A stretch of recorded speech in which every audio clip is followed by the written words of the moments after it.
Welcome to the series Debunking Wellbeing Myth in Leadership. The myth debunked: everybody has the same opportunity for well-being. Many leaders are misled to believe that the playing field for well-being is level. Just because we are on the same team or do similar work does not mean we are having the same experience at work. The same condition and situation can have completely different impact on our well-being or mental health. The myth here is that we all function and feel the same way. We do not. We are heavily influenced by social factors in identity.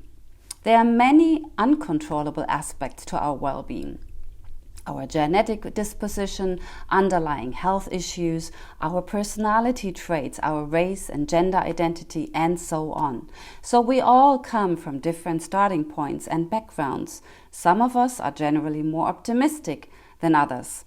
Some have picked up healthy coping strategies from their parents. Others learned that alcohol seems to numb the emotional pain and stress well. Some of us are blessed with a healthy dose of self-confidence, and others are struggling to make themselves heard and seen. Some of us can't wait to go for a run, and others are strongly called by their couch. We also are still victims of typical gender identities, where men generally still often don't admit to experiencing mental health dips, but battle through them on their own to save face, and women are perceived as emotional and caring and closely connected to their inside lives, but less capable of complex problem solving and analysis and leadership. Mind you, the majority of leading positions are still held by men. Our well-being also changes continuously, like physical health, where sometimes we are fitter and stronger and have a better functioning immune system than other times. Our well-being can go up and down depending on what is going on in our lives. Working through a divorce or a health scare takes energy and often a toll on our well-being. Then our mental health slides down for a while. We are less able to be productive or engaged until we manage to bounce back up.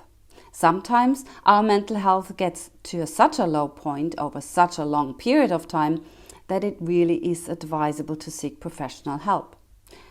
So the same situation at work might impact us differently at different times. Under normal circumstances, we might be okay to handle a high workload and high stress levels of a certain period of time without feeling overwhelmed. At other times, this can push us over the tipping point where we get mentally or physically sick. All those reasons make a one-size-fits-all well-being approach unlikely to be successful. This is also why many of the self-care tips which we get flooded by in the social media fall flat, because they simply cannot take into account our unique well-being needs. We all need to find the right combination of things that work for us to stabilize or to increase our well-being. And many of us have not learned to pay enough attention to find out what those are. This is where well-being education and self-awareness training comes in. In order to find the right well-being offering for your organization, you as a leader need to create a culture that promotes talking about well-being and mental health in an open and trusting way. But in order to do that, all employees need to understand the basic facts of what well-being actually is, what components it entails, how they work, and how they can choose amongst them. They also benefit from learning tools and from being given space to reflect on their own well-being status and their preferences. As a well-being conscious leader, you lead the way by knowing what you're talking about, first of all.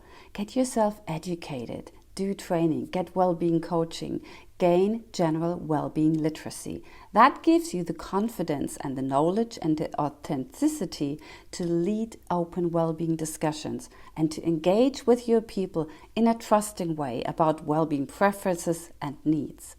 It will also help you and your teams to pick a well-suited mix of well-being activities and strategies offered from within the organization or by external providers.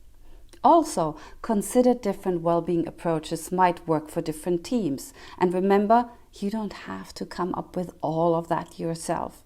Keep it real and flexible and close to home. Use the wealth of knowledge that already exists in your organization. Check who would be willing to take on well-being leadership for a specific topic or a project or a work area. Give agency to your people and let them lead the way. In a trusting culture, you will be surprised how many interested people you might get who are willing to engage and bring ideas forward. At the end of the day, everybody wants to feel good and function well and experience more joy at work. So be brave, learn, engage, discuss openly, offer a variety of well-being tools based on needs, and you will see what a positive difference it will make to your leadership and on the overall success of your organization. There we go, well-being myth debunked. My name is Dr. Elke Paul. I'm a well-being leadership coach and professional development expert, and I dare you to live and lead with well-being. If you want to get in touch, please check my website and my other offerings. I would love to hear from you. Take care.